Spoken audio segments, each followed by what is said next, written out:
హామీలు నమ్మి మోసపోయి ఓట్లేసి మిమ్మల్ని గెలిపించారు.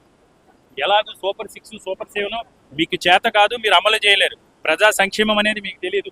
కాబట్టి ఇలాంటి పేదవాడికి అందని ద్రాక్షగా ఉన్న వైద్య విద్య విషయంలో అయినా సరే మీరు పేదవాడి మీద కొంత ప్రేమతో మధ్యతరగతి ప్రజలు కూడా విద్యావంతులు అవ్వాలి, వారు ఉన్నత స్థితిలోకి రావాలనే ఆలోచన కనుక మీకుంటే ఈ ప్రభుత్వ మెడికల్ కాలేజీ ప్రైవేటీకరణ నిర్ణయాన్ని వెంటనే తక్షణం వెనక్కి తీసుకోవాలని డిమాండ్ చేస్తున్నాం. అందులో భాగంగా 1,000,000 సంతకాలు 175 నియోజకవర్గాలను కూడా 1,000,000 సంతకాల కార్యక్రమాన్ని గత నెల 15వ తారీఖున ప్రారంభించడం జరిగింది. దానికి సంబంధించి ఈరోజు 1,000,000 కాదు 2 కోట్ల మంది ప్రజలు ఈరోజు స్వచ్ఛందంగా వచ్చి మెడికల్ కాలేజీలు ప్రైవేటీకరణ నిర్ణయానికి వ్యతిరేకంగా సంతకాలు చేస్తున్నారు. మరింత ప్రజల్ని చైతన్యపరచాలి.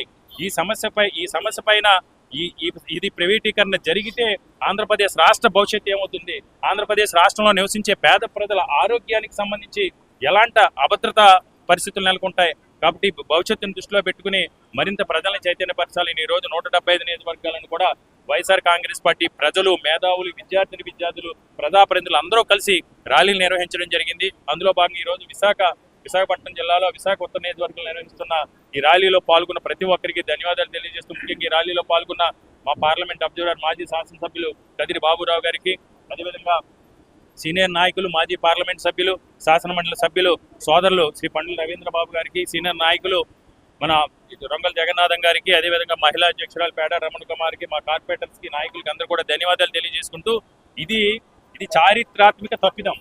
ఇది చంద్రబాబు నాయుడు తీసుకున్న చారిత్రాత్మక తప్పుడు నిర్ణయం.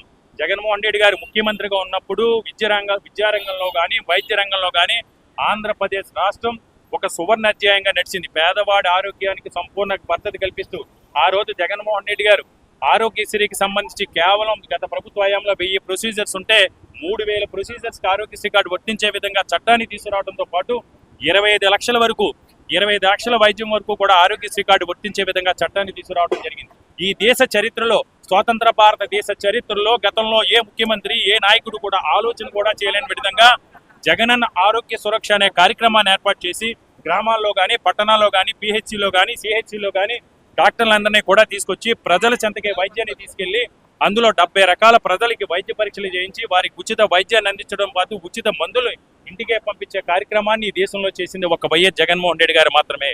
ఈ కార్యక్రమాలన్నీ కూడా కొనసాగితే జగన్మోహన్ రెడ్డి గారు ప్రజలు ఎక్కడ గుర్తుపెట్టుకుంటారో, మా అసమర్థతని ప్రజలు ఎక్కడ గుర్తిస్తారో అనే ఉద్దేశంతో కేవలం రాజకీయ ప్రయోజనాల కోసం చంద్రబాబు నాయుడు వెనకున్న కొంతమంది దెబ్బేదారుల్ని ఆర్థికంగా బలోపేతం చేయడం కోసం ఈ ప్రభుత్వ మెడికల్ కాలేజీని ప్రైవేటీకరిస్తూ తీసుకున్న నిర్ణయాన్ని తక్షణం ఉపసంహరించే వరకు కూడా ఈ ప్రజా ఉద్యమం కొనసాగుతుందని ఈ కూటమి నాయకుల్ని గట్టిగా మేము హెచ్చరిస్తా ఉన్నాం.